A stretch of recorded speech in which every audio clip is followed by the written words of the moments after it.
HOA Karens stole my electricity for weeks, didn't know it powered their own sewer system. The summer heat clung to our little neighborhood like a curse, thick and unrelenting. I'd been losing sleep for weeks, not just from the humidity but from the mystery eating at me. My electricity bill had spiked hundreds of dollars over normal and I couldn't figure out why. My modest ranch house, with its single AC unit and energy-saving bulbs, wasn't the culprit. I checked the meter, the wiring, even called the utility company. Nothing. Just a vague, "Usage is high." Then I noticed something odd. The hum of my meter never stopped, even when I flipped every breaker off. That's when I started watching.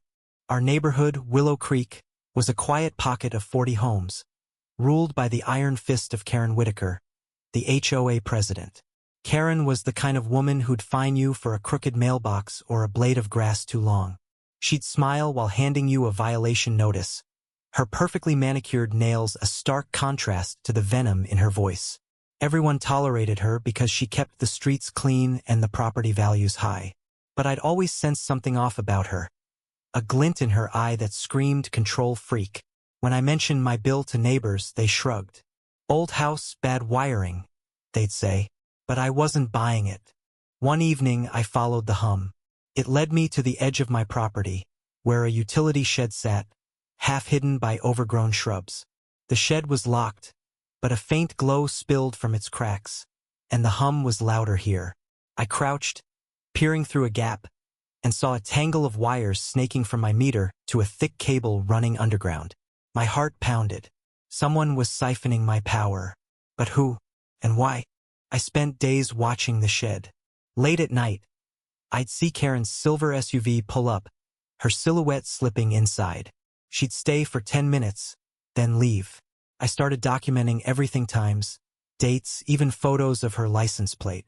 My neighbor, Tom, a grizzled retiree who'd lived here longer than anyone, caught me one night.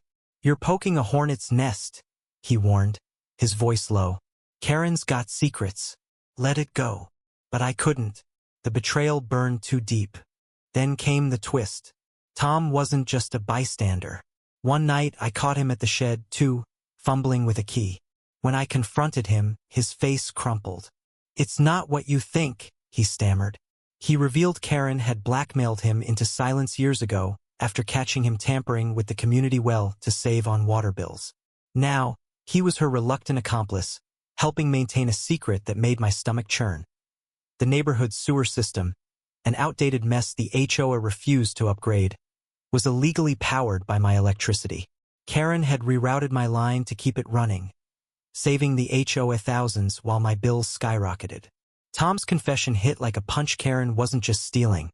She was exploiting the entire community's infrastructure, and he'd been too scared to speak up. Fury drove me to the next HOA meeting. I stormed in, photos and Tom's written confession in hand, and laid it all bare. The room erupted. Neighbors shouted, some at Karen, others at me for stirring trouble. Karen's face was a mask of calm, but her eyes betrayed panic. "This is absurd," she said, her voice icy. "You're mistaken." But the evidence was undeniable. The crowd turned on her, demanding answers. Then, the second twist. Karen's husband, a quiet man who'd always stayed in her shadow, stood up. "She didn't act alone," he said, voice trembling. "The board knew. We all did." Gasps filled the room. The entire HOA board had approved the scheme to avoid a costly sewer upgrade, banking on my ignorance. The fallout was brutal. Karen resigned in disgrace, her reputation shattered. The board members faced lawsuits, and the neighborhood fractured into factions, those who wanted justice and those who feared the financial hit of fixing the sewer system. I got my power back, but the victory felt hollow. My bills were refunded, but the trust I'd had in my neighbors was gone. The sewer system, now exposed, needed $1 million overhaul, and property taxes were set to spike. Some neighbors blamed me, whispering I'd ruined Willow Creek by digging too deep. In the end, Karen moved away, her house sold at a loss. Tom stopped speaking to me, guilt and shame keeping him indoors. I walk past that utility shed now, its door rusted shut, and feel a pang of regret. I'd wanted justice, but all I got was a community torn apart. The handwritten note I pinned to the community board, HOA secrets exposed. Who controls the power? Still hangs there, faded but defiant. It's a reminder of what happens when greed festers unchecked. Was I right to expose Karen and the HOA knowing it would fracture our community? Or should I have stayed silent for the sake of peace? Share your thoughts. What would you have done in the face of such betrayal?